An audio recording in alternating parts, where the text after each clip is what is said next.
Hi there. How are you? Come on in. Take a seat. Make yourself at home. Thank you for joining me on what is a very relaxing Sunday morning. We got the birds cheeping away in the background. The seagulls making some noise and finding lunch.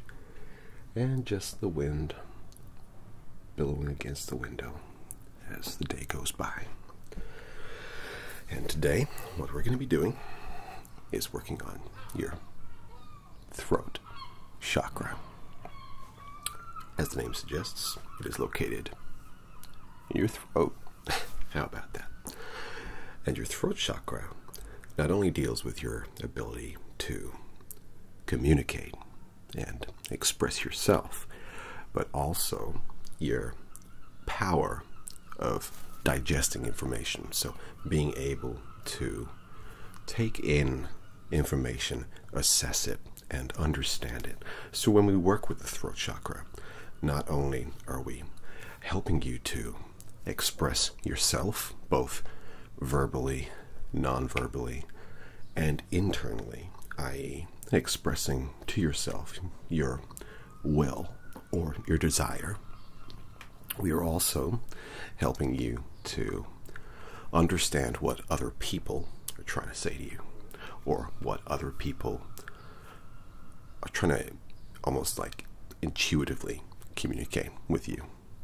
So being able to understand someone's motives, perhaps without them communicating it on an empathetic level, but also being able to understand it on an empathic level as well. Okay?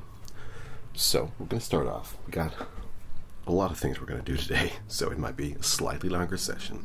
I apologize if it goes over the 20-minute mark. I hope you don't mind spending a little bit more time with me.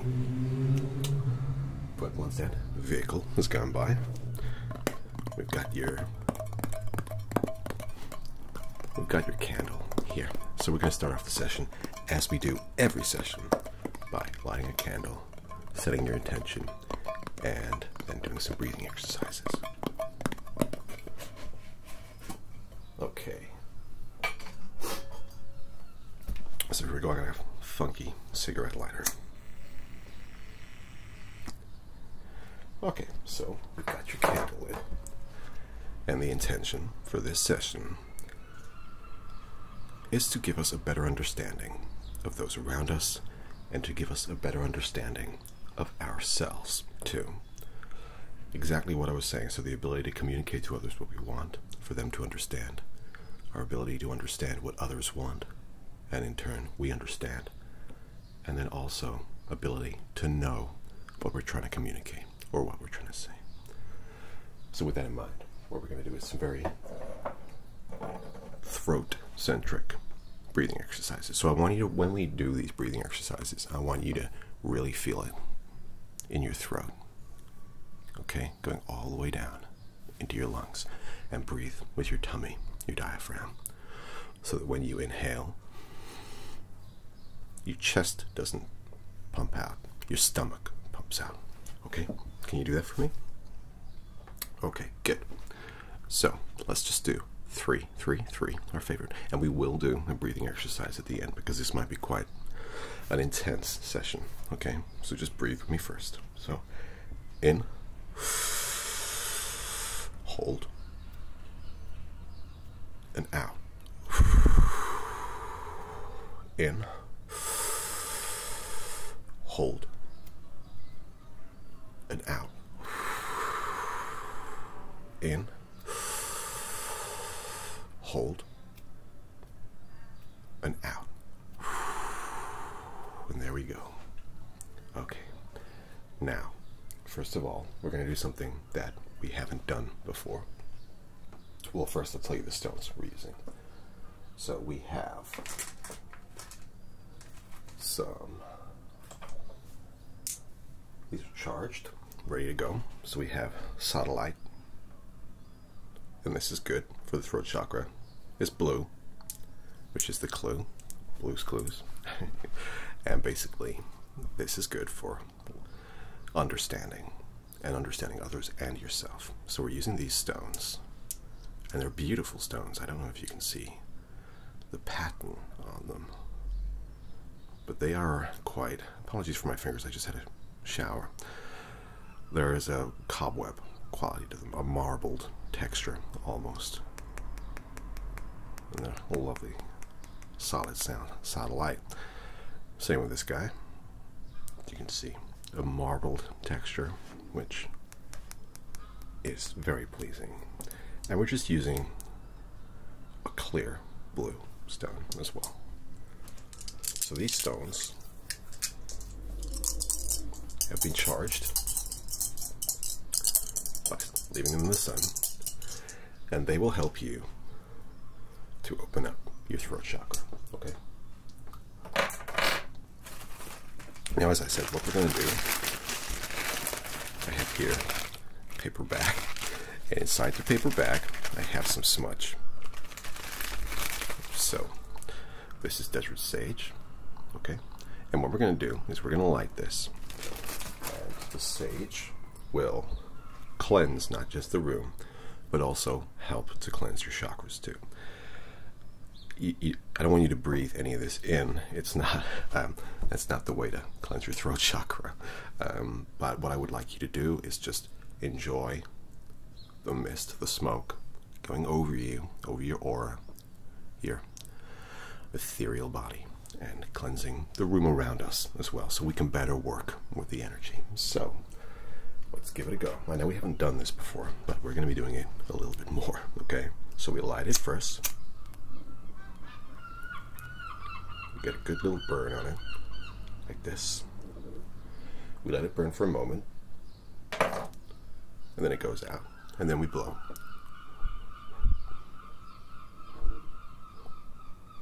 And then I will wave this around, and we will just let the smoke gently go around you and the room and cleanse. So I'm just going to, if you don't mind, if it's alright, just pass this behind you so that it gets a full picture. Alright, just going around and back here. The smell is quite strong. It is not unpleasant, as you can tell.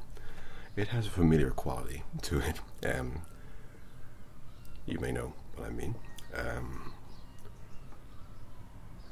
But it is perfect if you want to make sure that there are no negative energies in a room, or if, for example, you might be concerned that there's a blockage that you can't treat yourself. Get a bit of sage and use it. This is desert sage specifically, and we're just going to pop that in a tray like that. And we're just going to let that burn out next to us.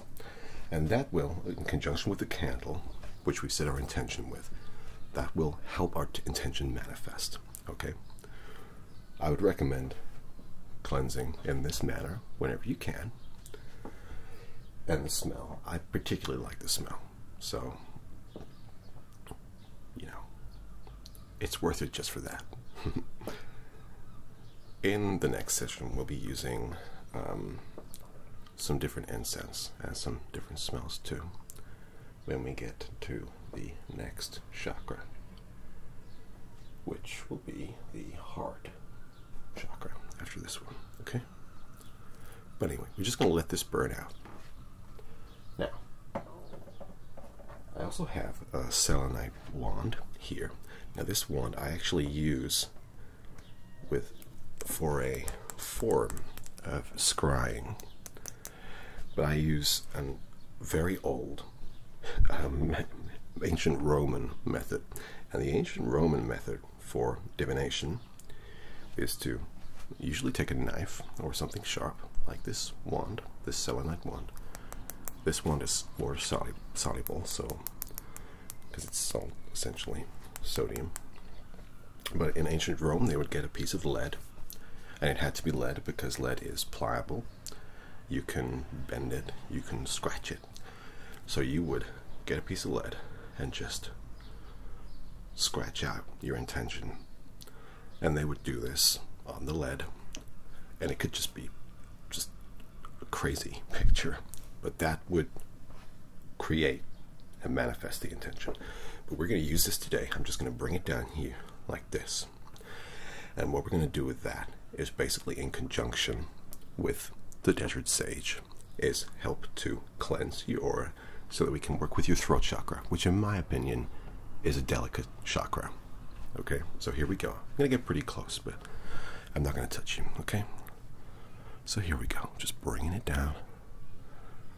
Nice and easy like that. And again. Nice and easy like that. And again. Nice and slow and easy like that. And again. Nice and easy and slow like that. Now what I'm going to do is I'm going to rub it like this around your head, above your head, and then work my way down to the throat chakra, okay?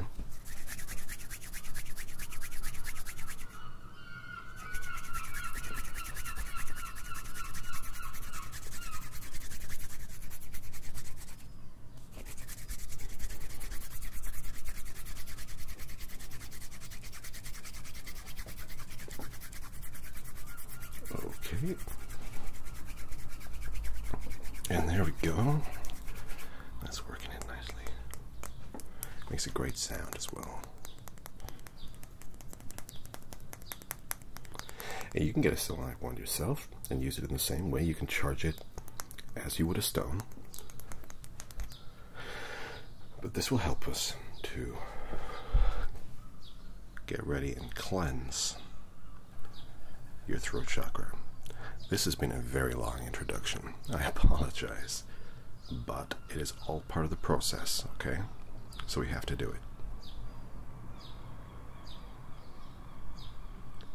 And it's a very noisy day outside, so I apologize if that's distracting, but hopefully hearing the world go by can be relaxing too. So now I'm just going to draw out, and we're going to start working with your energy. I'm going to draw, get very close, and use this to pinpoint where we're going to be working.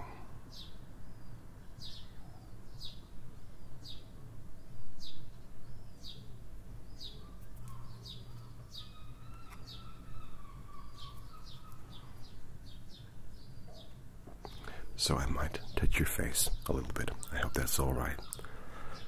Nothing too hard or anything like that. Is that okay? Good, thank you. Okay, just let me hold your face for 2 seconds. Okay, you okay? The throat chakra is an important one to me. I think the gift of communication is so important. Our ability to express our desires, our needs, our wants is something that we don't necessarily do enough, and we should do more. We should be honest about what we want and how we feel, and not be afraid of the repercussions that might come from it. I.e., tell someone how you feel, tell someone what you want. The worst that can happen is they understand you a little bit more. Okay?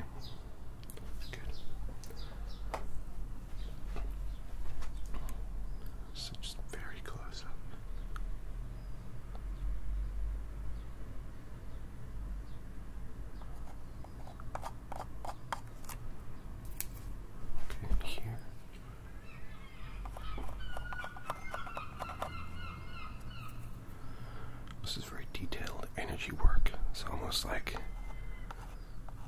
metaphysical surgery.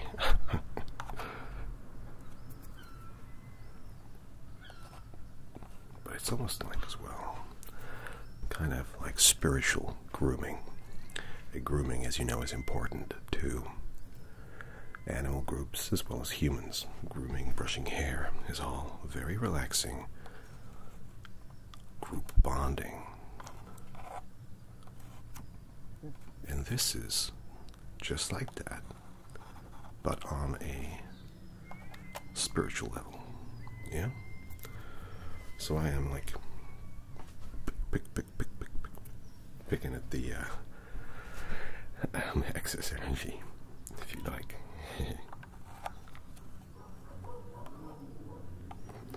Little doggy in the background. Okay.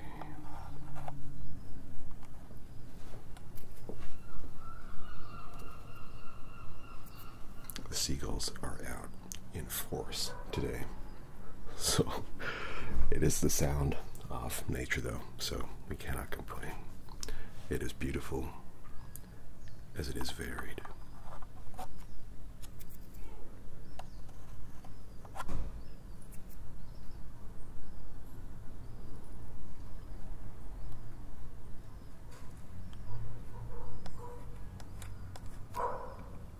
Okay.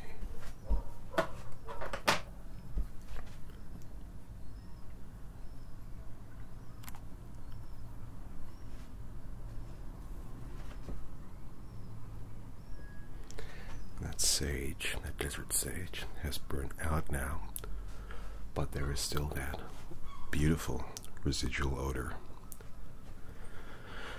It is very relaxing, and very good too. Good for your ethereal body, okay?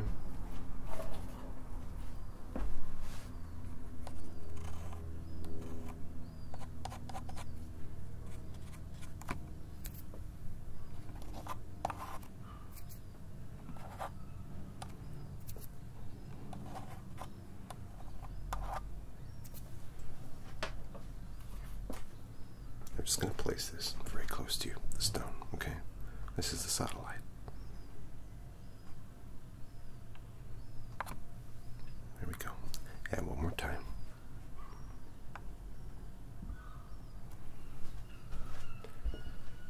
Good exercise as well that I don't particularly do anymore, but again, it's an ancient technique, and people actually use it to, oh gosh, those seagulls are really going for it.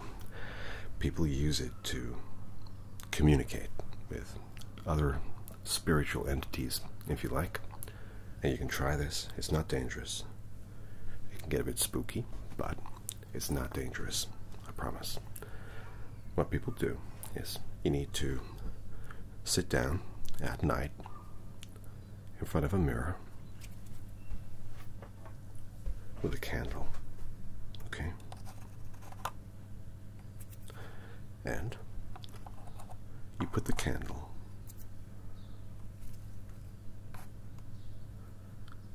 give me 2 seconds, hold on.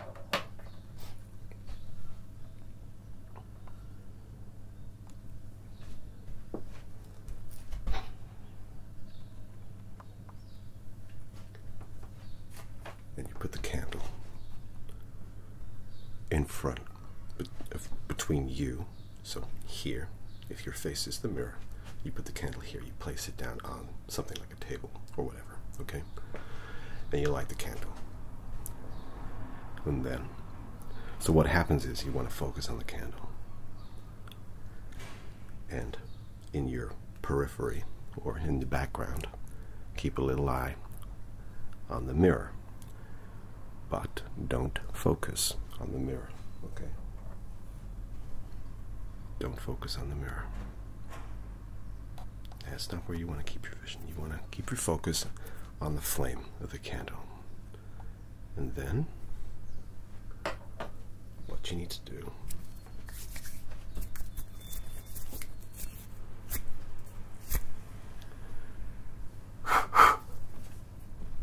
is you need to not blink. I know. You need to stare at the candle.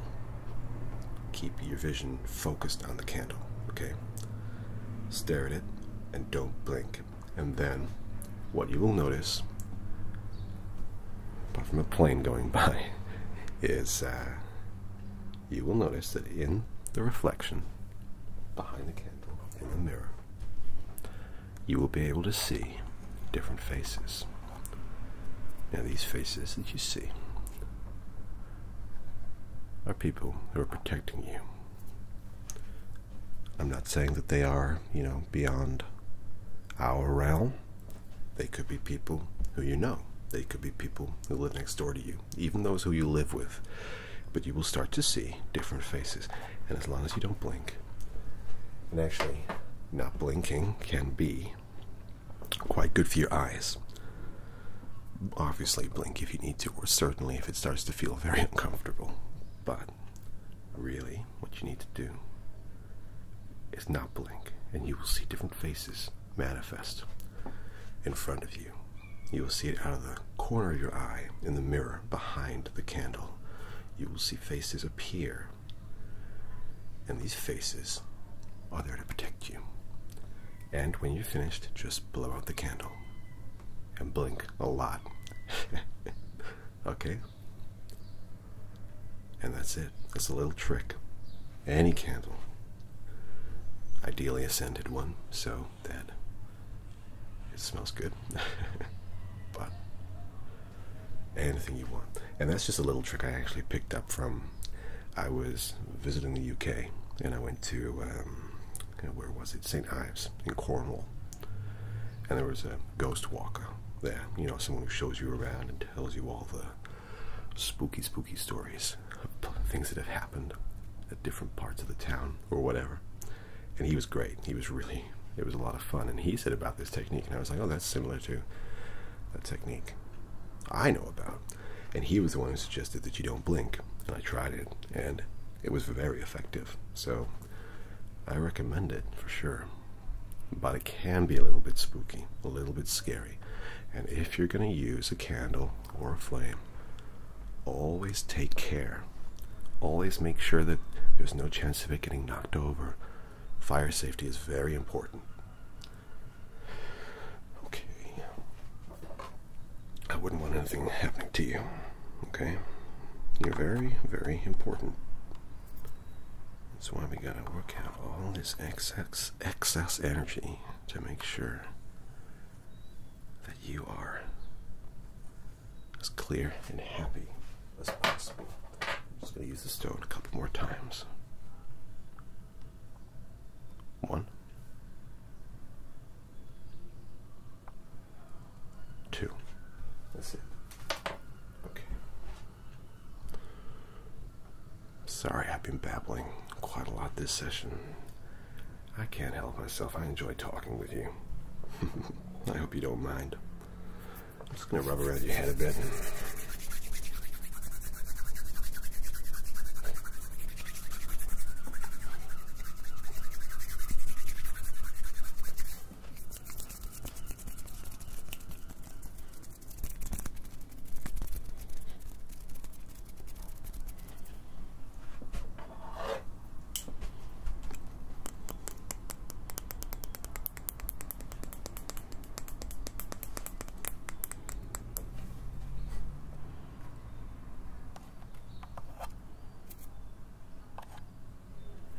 Okay, and after this session, what you should feel is, maybe not initially, but certainly soon after, you will be able to express yourself a little more succinctly or a little bit better, and more importantly, be able to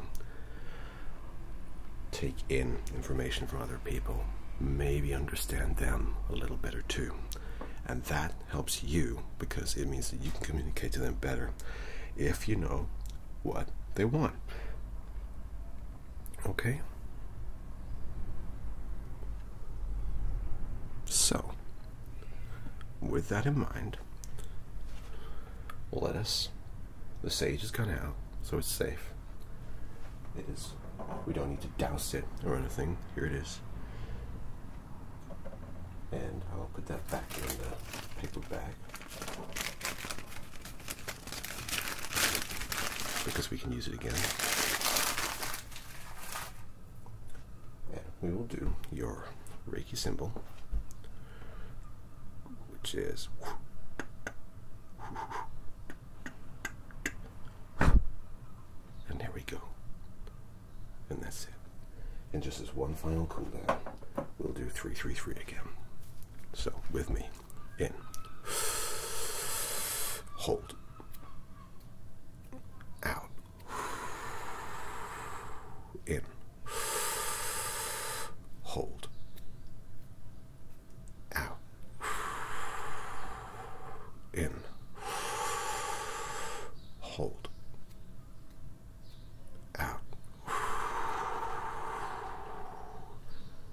okay. And that is that. I hope that you enjoyed today's session and it has helped you to relax. I apologize if the ambient noise was a little bit distracting, but it's all part of the journey. So, until the next time, you take care, and I'll see you soon, okay? Bye-bye.